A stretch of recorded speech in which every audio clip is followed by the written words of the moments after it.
Hi hello ನಮಸ್ತೆ, ಹೇಗಿದ್ದೀರಲ್ರು? ನಾನು ಮುಮ್ತಾಜ್. ಬನ್ನಿ ಇವತ್ತಿನ ರೆಸಿಪಿ ನೋಡೋಣ. ಇವತ್ತು ನಾನು ಮಟನ್ ಕುರ್ಮಾ ರೆಸಿಪಿ ತೋರಿಸ್ತಾ ಇದ್ದೀನಿ. ಮಟನ್ ಕರಿ ಅಂದರೆ ನಾವು ಮದುವೆ ಮನೆಗೆಲ್ಲ ಸಿಗುವಂಥ ಗ್ರೀನ್ ಮಟನ್ ಕರಿ ಉಂಟಲ್ಲ, ಅದರ ರೆಸಿಪಿ ತೋರಿಸ್ತಾ ಇದ್ದೀನಿ. ತುಂಬ ಚೆನ್ನಾಗಿರುತ್ತೆ, ತುಂಬಾ ಟೇಸ್ಟಿ ಆದಂಥ ಒಂದು ಕರಿ ಇದು. ನೀವೆಲ್ಲರೂ ಟ್ರೈ ಮಾಡಿ ನೋಡಿ, ಖಂಡಿತವಾಗಿಯೂ ನಿಮ್ಗೆಲ್ರಿಗೂ ಇಷ್ಟ ಆಗ್ಬೋದು. ತುಂಬ ಚೆನ್ನಾಗಿರುತ್ತೆ. ಬನ್ನಿ ನೋಡೋಣ ಯಾವ ರೀತಿ ಮಾಡೋದಂತ. ನೀವು ಫಸ್ಟ್ ಟೈಮ್ ನನ್ನ ಚಾನಲ್ ನೋಡೋದಾದರೆ ದಯವಿಟ್ಟು ನನ್ನ ಚಾನಲ್ ಸಬ್ಸ್ಕ್ರೈಬ್ ಮಾಡ್ಕೊಳ್ಳಿ. ಹಾಗೆಯೇ ವಿಡಿಯೋ ಇಷ್ಟ ಆದರೆ ಲೈಕ್ ಮಾಡಿ, ನಿಮ್ಮ ಫ್ಯಾಮಿಲಿ ಫ್ರೆಂಡ್ಸ್ ಜೊತೆ ಈ ವಿಡಿಯೋನ ಶೇರ್ ಮಾಡಿಕೊಡಿ. ನೋಡಿ, ಇದಕ್ಕೆ ಫಸ್ಟ್ ನಾವು ಸ್ವಲ್ಪ ಶುಂಠಿ ಮತ್ತು ಬೆಳ್ಳುಳ್ಳಿ, ಹಸಿಮೆಣಸು ಇಷ್ಟು ತೊಗೊಂಡಿದ್ದೇನೆ. ಇದಕ್ಕೆ ಖಾರಕ್ಕೆ ನಾವು ರೆಡ್ ಚಿಲ್ಲಿ ಹಾಕಲ್ಲ, ಗ್ರೀನ್ ಚಿಲ್ಲಿ ಮತ್ತು ಪೆಪ್ಪರ್ ಪೌಡ್ರ್ ಮಾತ್ರ ಹಾಕೋದು. ಅದಕ್ಕೆ ಬೇಕಾದಷ್ಟು ನೋಡ್ಕೊಂಡು ನೀವು ಗ್ರೀನ್ ಚಿಲ್ಲಿ ತಗೊಳ್ಳಿ. ಮತ್ತು ಶುಂಠಿ ಮತ್ತು ಬೆಳ್ಳುಳ್ಳಿ ನೋಡಿ ಇಷ್ಟು ಉಂಟು. ನಾನಿಲ್ಲಿ 650 ಗ್ರಾಮ್ ಮಟನ್ ತೊಗೊಂಡಿದ್ದೇನೆ. ಅದಕ್ಕೆ ಬೇಕಾದಷ್ಟು ಇಂಗ್ರೀಡಿಯೆಂಟ್ಸ್ ನಾನಿಲ್ಲಿ ತೋರಿಸ್ತಾ ಇರೋದು. ನೀವು ಜಾಸ್ತಿ ಮಟನ್ ಎಲ್ಲ ತಗೊಳ್ಳೋದಾದರೆ ಇಂಗ್ರೀಡಿಯೆಂಟ್ಸ್ ಎಲ್ಲ ನೀವು ಜಾಸ್ತಿ ತಗೊಂಡ್ರೆ ಆಯಿತು. ನೋಡಿ, ಇದನ್ನು ಮಿಕ್ಸಿ ಜಾರಿಗೆ ಹಾಕಿ, ನೀರೇನು ಹಾಕೋದು ಬೇಡ, ಜಸ್ಟ್ ಚೆನ್ನಾಗಿ ಒಂದು ಸಲ ಕ್ರಷ್ ಮಾಡಿದ್ರೆ ಆಯಿತು. ಜಾಸ್ತಿ ನೈಸಾಗಿ ರುಬ್ಬೋದು ಬೇಡ. ನೋಡಿ, ಈ ಥರ ಕ್ರಷ್ ಮಾಡ್ಕೊಳ್ಳಿ.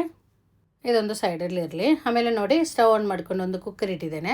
ಅದಕ್ಕೆ ತೆಂಗಿನ ಎಣ್ಣೆ ಇದ್ದರೆ ತೆಂಗಿನ ಎಣ್ಣೆ ಹಾಕಿ. ತೆಂಗಿನ ಎಣ್ಣೆಯಲ್ಲಿ ಮಾಡುವಾಗ ಚೆನ್ನಾಗಿರುತ್ತೆ, ಇಲ್ಲಾಂದರೆ ಬೇರೆ ಸನ್ಫ್ಲವರ್ ಆಯಿಲ್ ಯಾವುದು ಕೂಡ ಆಗ್ಬೋದು. ಆಮೇಲೆ ನೋಡಿ, ಒಂದು 2 ಏಲಕ್ಕಿ, ಒಂದು 3 ಲವಂಗ, ಒಂದು ಚಿಕ್ಕದೊಂದು ಪೀಸ್ ಚಕ್ಕೆ ಇಷ್ಟು ಹಾಕಿದ್ದೇನೆ. ಆನಂತರ 2 ಮೀಡಿಯಮ್ ಸೈಜ್ ಈರುಳ್ಳಿ, ಚಿಕ್ಕದಾದರೆ ಒಂದು 3 ಈರುಳ್ಳಿ ಎಲ್ಲ ಹಾಕ್ಬೋದು. ಸ್ವಲ್ಪ ಒಂದು ಮೀಡಿಯಮ್ ಸೈಜ್ 2 ಈರುಳ್ಳಿ ಹಾಕಿದ್ದೇನೆ. ಈರುಳ್ಳಿ ಚೆನ್ನಾಗಿ ಫ್ರೈ ಮಾಡ್ಕೋಬೇಕು. ಈರುಳ್ಳಿ ನೈಸಾಗಿ ಕಟ್ ಮಾಡ್ಕೊಳ್ಳಿ. ಅದು ಚೆನ್ನಾಗಿ ಫ್ರೈ ಆಗಿ ಬಂದ ನಂತರ ನಾವು ಇದಕ್ಕೆ ಶುಂಠಿ ಮತ್ತು ಬೆಳ್ಳುಳ್ಳಿ ಪೇಸ್ಟ್ ಅದು ಹಾಕಿದರೆ ಆಯಿತು. ನೋಡಿ, ಈರುಳ್ಳಿ ಚೆನ್ನಾಗಿ ಫ್ರೈ ಆಗ್ತಾ ಬಂದಿದೆ. ಇವಾಗ ನಾವು ರುಬ್ಬಿಟ್ಟ ಶುಂಠಿ ಮತ್ತು ಗ್ರೀನ್ ಚಿಲ್ಲಿ ಅದೆಲ್ಲ ರುಬ್ಬಿಟ್ಟಿದ್ದೇವಲ್ಲ, ಅದನ್ನು ದೊಡ್ಡ ಸ್ಪೂನಲ್ಲಿ ಫುಲ್ಲಾಗಿ 2 ಸ್ಪೂನ್ ಹಾಕ್ತಾಯಿದ್ದೀನಿ. ಸ್ವಲ್ಪ ಎಕ್ಸ್ಟ್ರಾ ಬಂದಿದೆ, ಇಷ್ಟು ಸಾಕು. ಇದು ಅದು ಶುಂಠಿ ಮತ್ತು ಬೆಳ್ಳುಳ್ಳಿ ಪೇಸ್ಟ್ ಹಾಕಿ ಮತ್ತೆ ಒಂದು ಸ್ವಲ್ಪ ಹೊತ್ತು ಫ್ರೈ ಮಾಡ್ಕೋಬೇಕು. ಅದರ ಹಸಿ ವಾಸನೆ ಎಲ್ಲ ಹೋಗೋ ತನಕ ಸ್ವಲ್ಪ ಹೊತ್ತು ಫ್ರೈ ಮಾಡ್ಕೊಳ್ಳಿ. ಉಪ್ಪು ಅದರ ಜೊತೆಗೆ ಹಾಕ್ತಾ ಇದ್ದೀನಿ.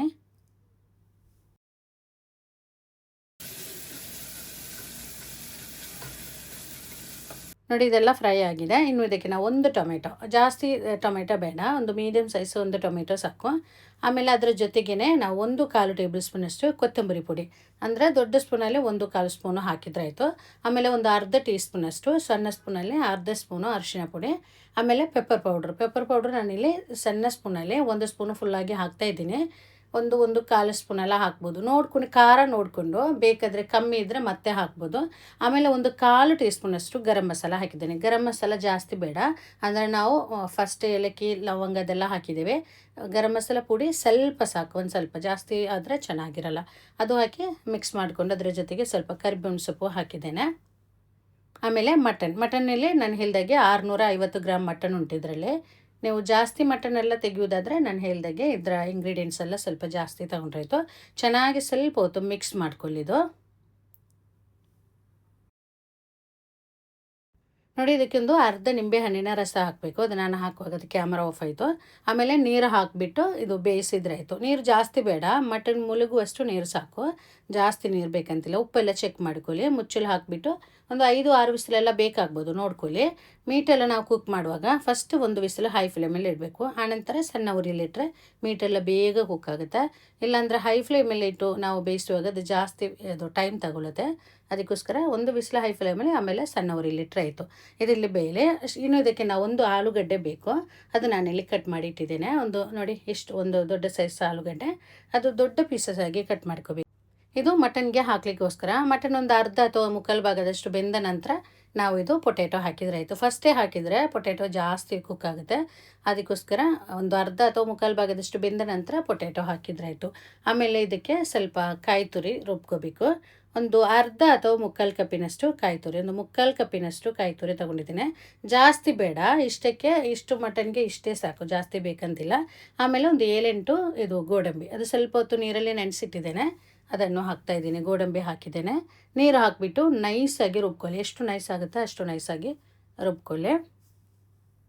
ನೋಡಿ, ಈ ಥರ ರುಬ್ಕೊಂಡಿದ್ದೇನೆ. ತೆಂಗಿನಕಾಯಿ ಎಲ್ಲ ಜಾಸ್ತಿ ಬೇಡ, ಕಾಯಿ ತುರಿ ಜಾಸ್ತಿ ಆದರೂ ಚೆನ್ನಾಗಿರಲ್ಲ. ಇಷ್ಟೇ ಸಾಕು, ಅರ್ಧ ಅಥವಾ ಮುಕ್ಕಾಲು ಕಪ್ಪಿನಷ್ಟೇ ಸಾಕು, ಅದಕ್ಕಿಂತ ಜಾಸ್ತಿ ಬೇಡ. ನೋಡಿ, ಮಟನ್ ಎಲ್ಲ ಬೆಂದಿದೆ. ಅದರ ಮಧ್ಯೆ ನಾನು ಓಪನ್ ಮಾಡಿ ಇದು ಪೊಟ್ಯಾಟೊ ಹಾಕಿದ್ದೇನೆ, ಆಲೂಗಡ್ಡೆ ಹಾಕಿದ್ದೇನೆ, ಎಲ್ಲನೂ ಚೆನ್ನಾಗಿ ಬೆಂದಿದೆ ಇದು. ಇನ್ನು ನಾವು ಇದು ಬೇರೆ ಇನ್ನೊಂದು ಪಾತ್ರಕ್ಕೆ ಹಾಕ್ತಾ ಇದ್ದೀನಿ. ಆಮೇಲೆ ನಾವು ರುಬ್ಬಿಟ್ಟ ಮಸಾಲ ಉಂಟಲ್ಲ, ಕಾಯಿ ತುರಿ, ಅದನ್ನು ಹಾಕಬೇಕು. ಪಾತ್ರೆ ಚೇಂಜ್ ಮಾಡಿದ್ದೇನೆ. ಇನ್ನು ಸ್ವಲ್ಪ ನೀರು ಹಾಕಬೇಕು. ಎಷ್ಟು ಗಟ್ಟಿಯಾಗಬೇಕು, ಜಾಸ್ತಿ ತೆಳುವಾಗಬಾರ್ದು. ಜಾಸ್ತಿ ತೆಳುವಾದರೂ ಅಷ್ಟು ಚೆನ್ನಾಗಿರಲ್ಲ.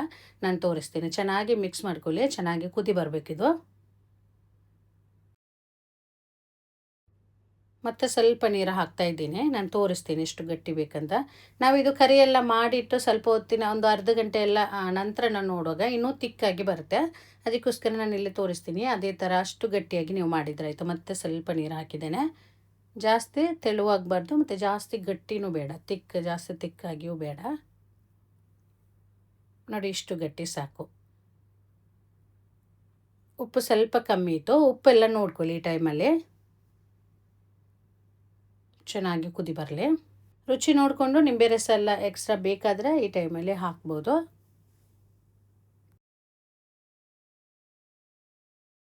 ನೋಡಿ, ಇದು ಇಷ್ಟು ಸಾಕು ಆಯ್ತಿದು. ಲಾಸ್ಟಾಗಿ ಸ್ವಲ್ಪ ಕೊತ್ತಂಬರಿ ಸೊಪ್ಪು ಹಾಕಿದ್ದು.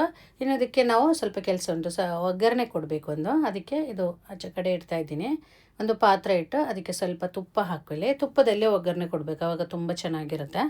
ಆಮೇಲೆ ಒಂದು ಅರ್ಧ ಈರುಳ್ಳಿ ಚಿಕ್ಕದಾಗಿ ಕಟ್ ಮಾಡಿಟ್ಟಿದೆ ನೋಡಿ. ಸ್ವಲ್ಪ ಈರುಳ್ಳಿ ಸಾಕು, ಅದು ಚಿಕ್ಕದಾಗಿ ಕಟ್ ಮಾಡ್ಕೊಳ್ಳಿ. ಈರುಳ್ಳಿ ಅದರಲ್ಲೇ ಚೆನ್ನಾಗಿ ಗೋಲ್ಡನ್ ಕಲರ್ ಆಗಿ ಮಾಡ್ಕೋಬೇಕು. ಇದರ ಜೊತೆಗೆ ಬೇಕಾದರೆ ಸ್ವಲ್ಪ ಗೋಡಂಬಿ ಎಲ್ಲ ಹಾಕ್ಬೋದು. ಇದ್ದರೆ ಹಾಕಿ, ಹಾಕಲೇಬೇಕಂತಿಲ್ಲ. ಇದ್ದರೆ ಹಾಕಿದಾಯಿತು, ಬೇಕಾದರೆ ಮಾತ್ರ ಹಾಕಿದ್ರಾಯ್ತು, ಇಲ್ಲ ಅಂದರೆ ಪರವಾಗಿಲ್ಲ. ಈರುಳ್ಳಿ ಈ ಥರ ಮಾಡ್ಕೋಬೇಕು. ತುಪ್ಪದಲ್ಲಿ ಈರುಳ್ಳಿ ಕಾಯಿಸಿ ಇದು ಹಾಕಬೇಕು, ಅವಾಗ ತುಂಬ ಚೆನ್ನಾಗಿರುತ್ತೆ. ಸ್ವಲ್ಪ ಗೋಡಂಬಿ ಹಾಕಿದ್ದೇನೆ ನೋಡಿ. ಈ ಥರ ಗೋಲ್ಡನ್ ಕಲರ್ ಆಗಿ ಬರಬೇಕು. ಇದು ಕಪ್ಪು ಬಣ್ಣ ಆಗಬಾರ್ದು, ಅಂದರೆ ಕಪ್ಪಾಗಬಾರ್ದು. ಜಾಸ್ತಿ ಹೈ ಫ್ಲೇಮಲ್ಲಿ ಇಟ್ಟು ಮಾಡೋದು ಬೇಡ, ಮೀಡಿಯಮ್ ಫ್ಲೇಮಲ್ಲಿ ಇಟ್ಟು ಈ ಥರ ಮಾಡ್ಕೋಬೇಕು. ಇದು ಹಾಕಬೇಕು, ಒಗ್ಗರಣೆ ಕೊಡಬೇಕು, ಆವಾಗ ತುಂಬ ಚೆನ್ನಾಗಿರುತ್ತೆ. ಆಯ್ತು, ಇದು ಮಟನ್ ಕರೀಲಿ ರೆಡಿ ಆಯಿತು ನೋಡಿ. ಇವತ್ತಿನ ನಮ್ಮ ಮಟನ್ ಕರಿ ಸುಲಭವಾಗಿ ಮಾಡ್ಕೋಬೋದು. ಜಾಸ್ತಿ ಕೆಲಸ ಏನಿಲ್ಲ, ತುಂಬಾ ಸುಲಭ ಇದು ಮಾಡಲಿಕ್ಕೆ. ನೀವೆಲ್ಲರೂ ಮಾಡಿ ನೋಡಿ, ಖಂಡಿತವಾಗಿ ನಿಮ್ಗೆಲ್ರಿಗೂ ಇಷ್ಟ ಆಗ್ಬೋದು.